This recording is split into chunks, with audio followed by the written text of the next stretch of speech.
একদিন সকালবেলা ঘুম থেকে লেট উঠাতে মানে সব কিছুতে লেট হয়ে গেছে। এমনকি আমার বরেরও কালকে যেতে লেট হয়ে গেছে। তো হ্যালো এভরিওয়ান, আবারও চলে আসলাম একটা ছোট্ট ছোট্ট মিনি ব্লগ নিয়ে। সানডে ছিল তাই ভাবলাম কি আজকে একটু লেট করে ঘুম থেকে উঠি, কিন্তু সেই লেট করাতে আমার সব কিছু কাজকর্মে লেট হয়ে গেছে। এমনকি আমার বড় বলছে আমার জন্য ওরও লেট হয়ে গেছে।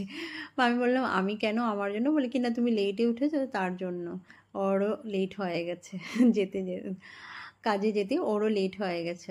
তো যাই হোক, সকালে সব কিছু ঘরটর মুছামুছি শেষ, তারপরে সব চাদরগুলো ধুতে দেবো বলেই আজকে একটু লেটে ঘুম থেকে উঠলাম, কারণ আমি তাড়াতাড়ি উঠে গেলে ধুতে দিতে পারবো না, সবাই তো একসাথে আমার সাথে আর সবাই তাড়াতাড়ি উঠে না। তো তার জন্য একটু লেটে উঠলাম। তো সকালবেলা আমার বর চলে গেল, তারপরে এসে স্নান করলাম।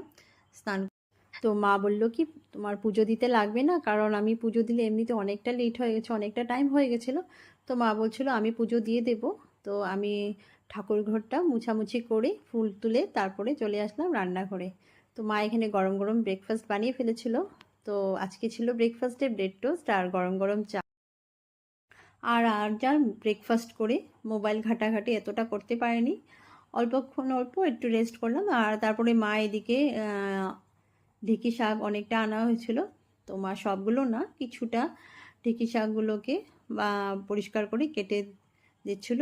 আর তারপরে আমি বললাম কি দেখি কি মাছ আনা হয়েছে। তো মাছ বের করে দু রকমের মাছ আনা হয়েছিল। তো এখানে ছিল বাটা মাছ আর রুই মাছ। তো রুই মাছগুলো তো কাটা আছে, কিন্তু বাটা মাছগুলোকে কাটতে হবে।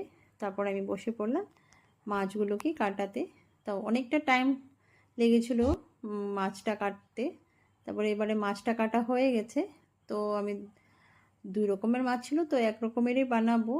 তো বাটা মাছগুলো ভাবলাম কি আজকে বানিয়ে নিই, আর বাকি মাছগুলো আমি রেখে দিলাম ফ্রিজে।